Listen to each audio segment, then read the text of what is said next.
આજથી થોડાક દિવસ પહેલા નર્મદા જિલ્લા કલેક્ટર કચેરીની અધ્યક્ષ સ્થાને જિલ્લા કલેક્ટર ધારાસભ્યો સાંસદ સભ્યોને એક મહત્વની બેઠક મળી હતી। જે બેઠકમાં ગુજરાત યોજના પેટર્ન વર્ષ 2024 અને 25 એટલે કે સબ પ્લાન ટ્રાઇબલ ગ્રાન્ટ છે તે રાજ્ય સરકાર દર વર્ષે ફાળવતી હોય છે, જેમાં આદિવાસી સમાજના વિકાસ અને ઉત્થાન માટે આ ગ્રાન્ટનો ઉપયોગ કરવામાં આવતો હોય છે। 30 કરોડ રૂપિયાની આસપાસ આ બાબતે આદિવાસી વિસ્તારોની ગ્રાન્ટ મંજૂર થઈ હતી, પરંતુ આ મામલે ધારાસભ્ય ચેતર વસાવાએ ગંભીર આરોપો કરવાની શરૂઆત કરી છે। તેમણે રાજ્ય સરકારના મંત્રી ભીખુસિંહ પરમાર ઉપર આરોપ કર્યા છે અને તેમણે કહ્યું છે કે અહીંના જે પ્રભારી મંત્રી છે તેમણે કેટલીક બહારની એજન્સીઓને ફાઇલો ઘરે મંગાવી પોતાની રીતે 10 કરોડથી પણ વધુની રકમનો બિનજરૂરી બારોબાર આયોજન કરી દીધું છે, જે બાબતે અધિકારીઓ પણ દબાણ લાવી તેઓ દરખાસ્ત તૈયાર કરાવી છે, જેની તપાસ આયોજન ફરી જિલ્લા આદિજાતિ વિકાસ મંડળની બેઠકમાં બોલાવવા માંગ કરી છે।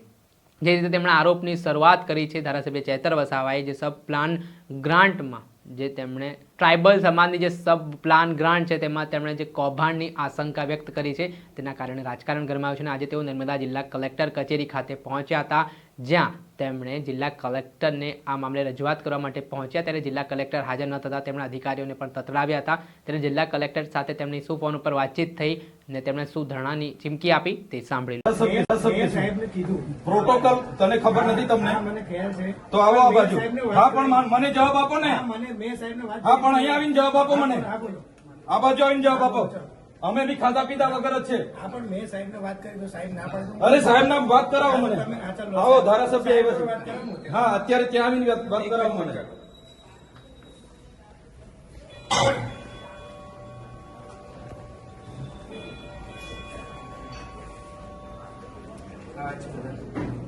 હેલો સર, ધારાસભ્ય ચૈતરભાઈ વસાવા વાત કરો આપું છું એમનો પીએ છે।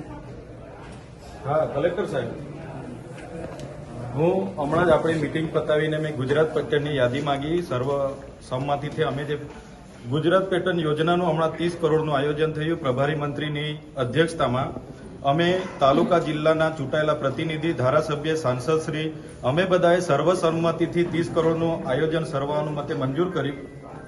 આ વર્ષનું 24-25નું હમણાં જ આ 15-20 દિવસ પહેલા મીટિંગ થઈ, તો 30 કરોડના આયોજનમાં અમારા એક પણ કામ નથી આવ્યા અને પ્રભારી મંત્રીએ બારોબાર કોઈ એજન્સીના કામો બધા મંજૂર કર્યા છે।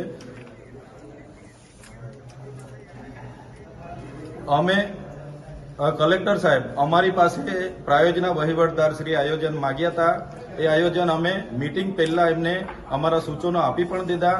મીટિંગમાં એ કામોની બહાલી પણ થઈ ગઈ અને જે યાદી ફાઇનલ થઈ છે પ્રભારી મંત્રીની સહીથી, પ્રભારી મંત્રીની અધ્યક્ષતામાં બધા કામો મંજૂર થઈ જાય છે અને એ ફાઇલો ગાંધીનગર મંગાવીને પ્રભારી મંત્રીઓએ તમામ કામો અમારા રદ કરી અને પ્રભારી મંત્રીએ પોતાના કામો જે કોઈ કામના કામો નથી એવા કામો મંજૂર કરી દીધા છે। તો ડેડિયાપાડા અને સાગબારાના લોકોએ અમને મત આપ્યા છે કે પ્રભારી મંત્રીને મત આપ્યા છે?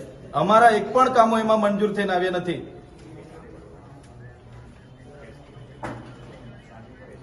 ના પ્રાયોજના અધિકારી આમાં સભ્ય સચિવ હોય છે। 30 કરોડનું નર્મદા જિલ્લાનું આયોજન થયું, 30 કરોડમાં પ્રભારી મંત્રીએ પોતાના હા ના સાહેબ, આમાં સભ્યમાં તમે ને અમે બધા જ આવીએ છીએ ને આપણી કલેક્ટર કચેરીની કોન્ફરન્સ હોલમાં જ મીટિંગ થઈ છે અને 30 કરોડના આયોજનમાં સાહેબ 30 કરોડના આયોજનમાં બોગસ કામો જે રિનોવેશન અપગ્રેડેશનમાં 55 લાખના કામો મૂકીને પ્રભારી મંત્રીએ મંજૂર કર્યા છે। અમે હમણાં યાદી લઈને આવ્યા, હમણાં જોયું અમે, તો આવું તો કઈ રીતના ચાલશે કે ચૂંટાયેલા પ્રતિનિધિઓ આયોજન આપે? વાંધો નહીં સાહેબ, તમારા દરવાજા પર હું બેઠું છું ધરણા પર, આની ચર્ચા કરી લો પ્રભારી મંત્રી અને તમારા સભ્ય સચિવ સાથે, પછી મને જણાવો એટલે હું પછી 2 દિવસ બેસવું પડે 3 દિવસ બેસવું પડે, હું અહીંયા બેસું છું।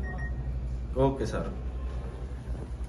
અંતર્ગત નર્મદા જિલ્લાના આદિજાતિ લોકોના વિકાસ માટે 30 કરોડ રૂપિયાની જોગવાઈ હમણાં કરવામાં આવી હતી। તે અંતર્ગત તાલુકા સમિતિની બેઠકો થઈ અને જિલ્લા સમિતિની બેઠક પણ પ્રભારી મંત્રીની અધ્યક્ષતામાં ગત મહિનામાં અમારી મળી, ત્યારે તમામ ચૂંટાયેલા પ્રતિનિધિઓના કામોને સર્વાનુમતે મંજૂરી આપવામાં આવી।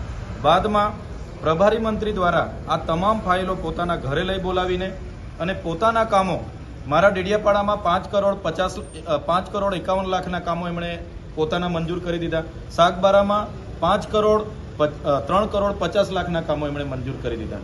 ત્યારે ડેડિયાપાડા અને સાગબારાના લોકોને શું જરૂરિયાત છે એ અમને ખબર છે, અમારી પાસે આવે છે. એટલા માટે અમે પીવાના પાણીના, ખેતીના બોરના, રોડ રસ્તાના, આંગણવાડીના અને શાળાના કામો આપ્યા હતા. તે સાઇડ પર મૂકીને બિનજરૂરી યોજનાઓ પ્રભારી મંત્રીએ જે અહીંયા મંજૂર કરી છે એનો અમે સખત વિરોધ કરીએ છીએ.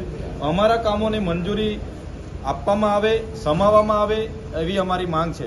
આજે અમે ધરણા પર બેઠા હતા. માન્ય કલેક્ટર સાહેબે અમને 4 દિવસની બાહેધરી આપી છે કે દિન 4માં હું કાલે ને કાલે પ્રભારી મંત્રીને બધા સાથે સંકલન કરીને દિન 4માં તમારા કામોનો અમે સમાવેશ કરીશું. જો મારા કામોનો સમાવેશ નહીં થાય તો 17 તારીખને સોમવારના રોજ મારા મત વિસ્તારના લોકો સાથે ફરીવાર અમે અહીંયા ધરણા આંદોલન પર અમે બેસીશું. અને તમે બધા જોઈ લો, જે પ્રભારી મંત્રીઓ ગુજરાત સરકારના તમામ આદિવાસી વિસ્તારના જિલ્લાઓમાં મૂક્યા છે એ લોકો માત્ર ને માત્ર ટ્રાઇબલ સપ્લાયનું બજેટ સગે વગે કરવા માટે જ મૂક્યા છે. આજે અંબાજીથી ઉમરગામના આદિવાસીઓનો વિકાસ નથી થતો એનું કારણ એવું છે કે બિનજરૂરી યોજનાઓ મંત્રી તંત્રીઓના, મળતિયાઓની, NGO એજન્સીઓના નામે મંજૂર કરીને એ પાસ કરી દેવામાં આવે છે. એના લીધે જ આ થયું છે. આ વિસ્તારમાં નવસારી, સુરત અને અમદાવાદની જે કોન્ટ્રાક્ટરોની ટોળકીઓ છે એ છેલ્લા 10 વર્ષમાં જે પણ કામો થયા છે એની તપાસ કરવામાં આવે તો 1200 થી 1300 કરોડનું કૌભાંડ બહાર આવે એવું છે. એમના નામ જોગ પણ અમે સોમવારે ખુલાસા કરવાના છે. આયોજન મંડળની બેઠક આપે સાંભળ્યા હતા નર્મદા જિલ્લાના ડેડિયાપાડાના ધારાસભ્ય ચૈતર વસાવા. તેમણે આ મામલે જિલ્લા કલેક્ટર સાથે વાતચીત કરી અને તેમણે પ્રભારી મંત્રી એટલે કે રાજ્ય સરકારના મંત્રી ભીખુસિંહ પરમાર ઉપર ગંભીર આરોપો કરવાની શરૂઆત કરી હતી. તેમણે આટલેથી ન અટકતા આજે નર્મદા જિલ્લા કલેક્ટર કચેરીની અંદર જ તેમણે ધરણા પ્રદર્શનની શરૂઆત કરી હતી, જેના જ કારણે રાજકારણ ગરમાયું છે. અને તેમણે આ મામલે મુખ્યમંત્રી ભૂપેન્દ્ર પટેલને પત્ર લખ્યો છે અને આ પત્રમાં તેમણે ગંભીર આરોપ કરતાની સાથે જ ફરી એકવાર આ મામલે જે કમિટી છે તેની નિમણૂક કરવામાં આવે, આદિજાતિ વિકાસ મંડળની બેઠક બોલાવવામાં આવે તેવી માંગ સાથે તેમણે વાતો કરી છે. અને આ મામલે પ્રભારી મંત્રીના ઇશારે કરોડો રૂપિયાનો ભ્રષ્ટાચાર થયો હોય તે પ્રકારના આરોપો પણ તેમણે કર્યા છે. દર્શક મિત્રો, એન કવરેજ ન્યૂઝને આપ લાઇક કરી લો, સબસ્ક્રાઇબ કરી લો અને શેર કરવાનું ભૂલતા નહીં.